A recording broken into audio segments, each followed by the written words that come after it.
एकनाथ शिंदेंच्या शिवसेनेचे पाय कापायला भाजपनं सुरुवात केली आहे आणि ते केवळ देवेंद्र फडणवीसांच्या आशीर्वादाने नाही तर अमित शहा आणि नरेंद्र मोदी यांच्या आशीर्वादाने सुरुवात केली आहे असं मानायला वाव आहे।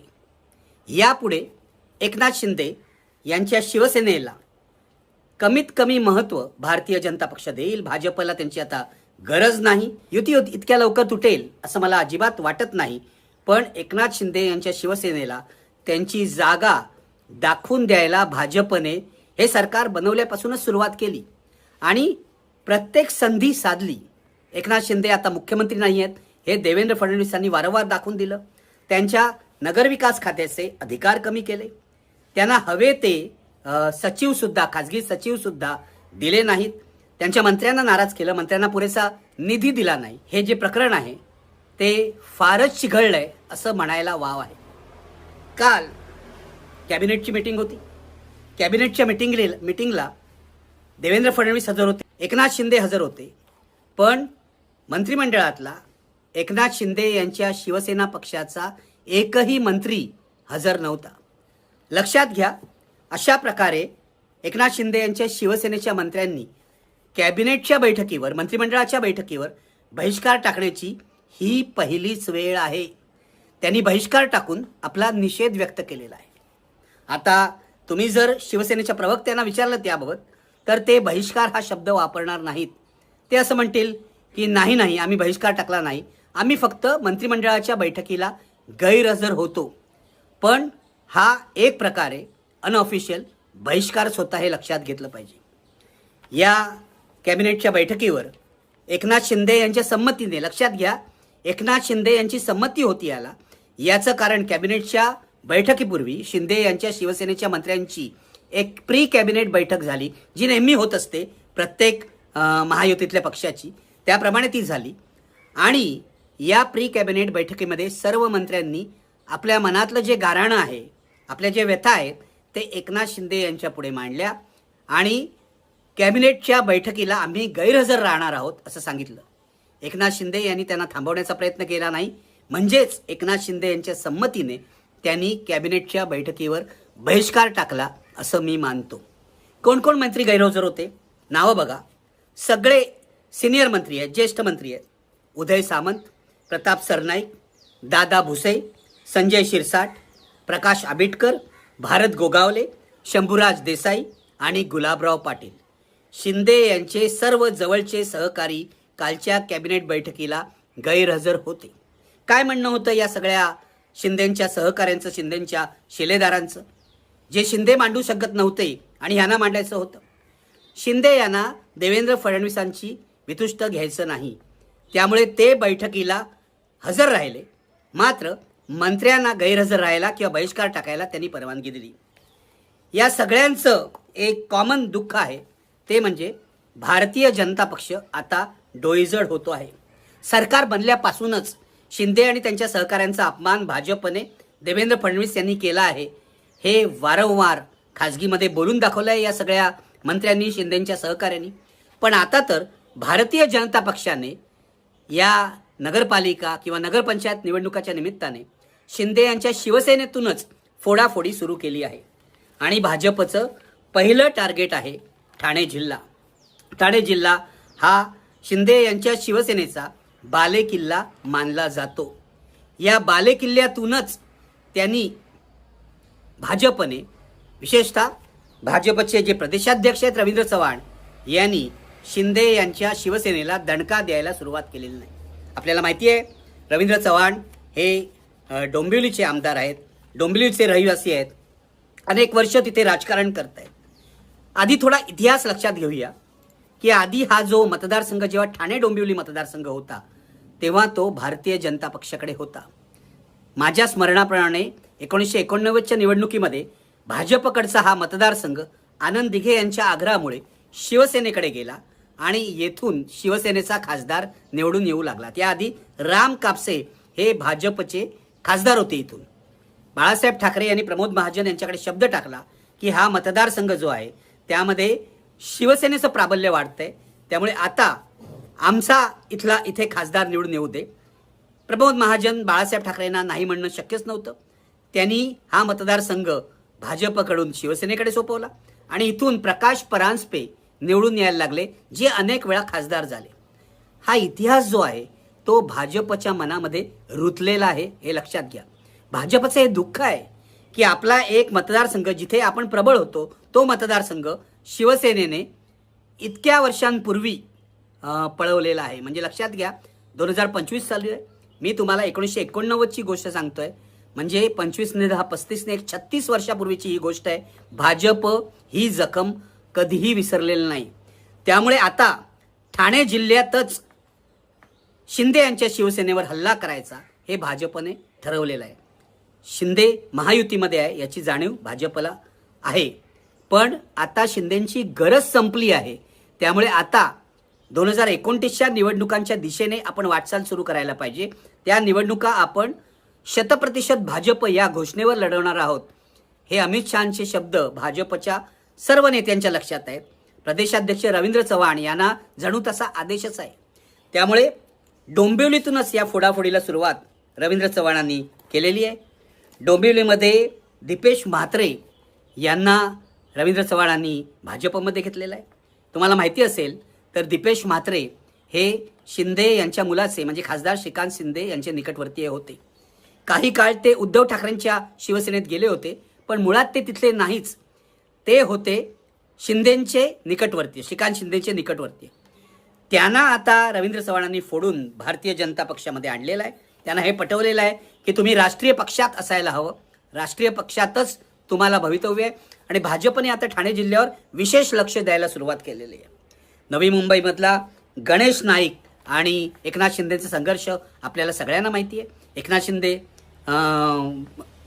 गणेश नाईक यांचं वाढतं जे वर्चस्व आहे ते एकनाथ शिंदेंना मान्य नाही. गणेश नाईक नवी मुंबई हा आपला बालेकिल्ला मानतात आणि तो आहे त्यांचा.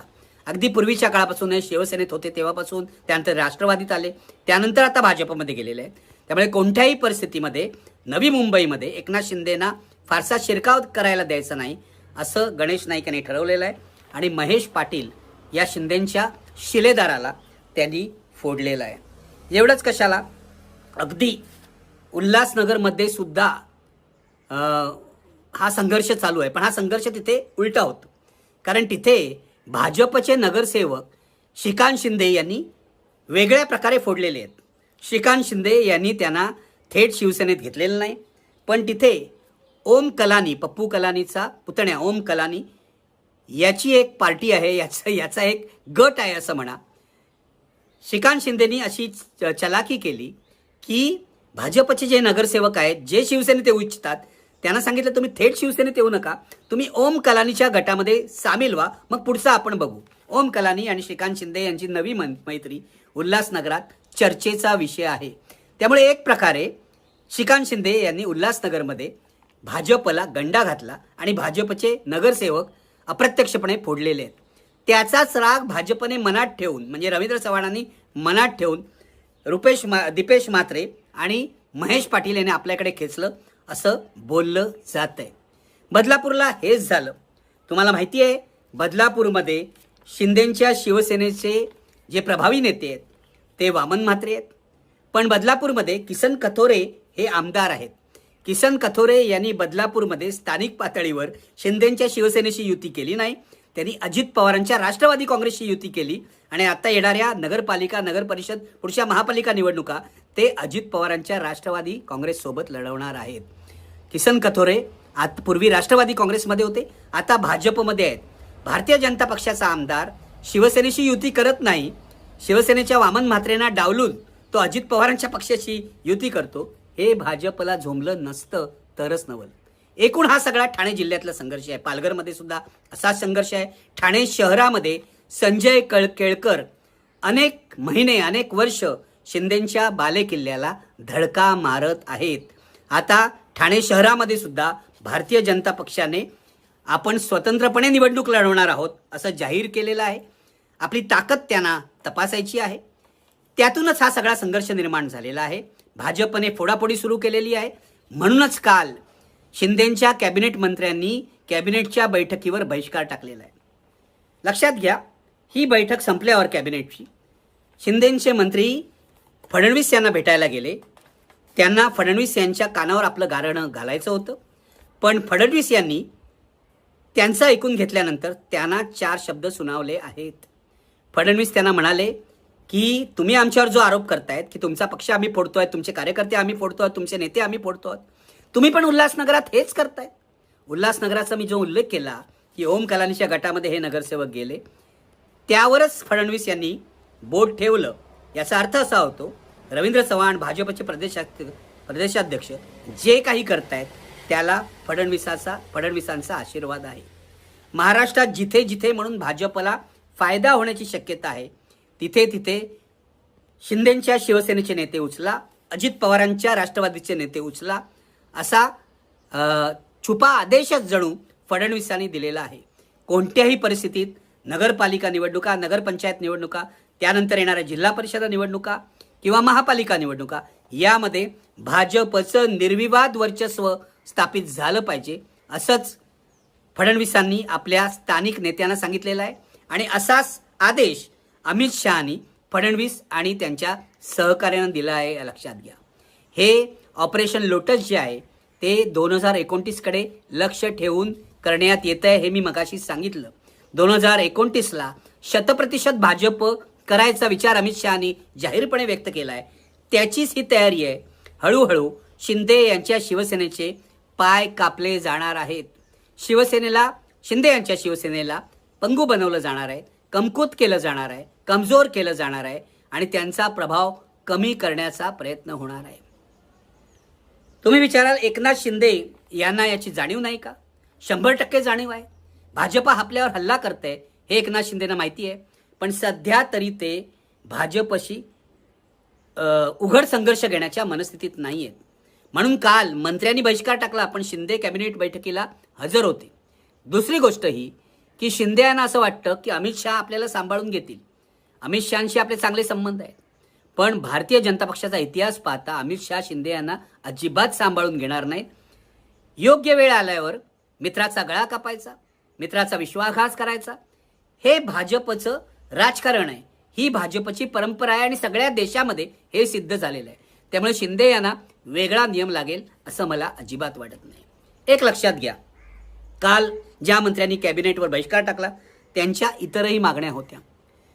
त्यांचं म्हणणं असं होतं की दोस्तीत कुस्ती नको, म्हणजे महायुतीमध्ये तरी महायुतीतल्या घटक पक्षात फोडाफोडी नको, कुस्ती नको.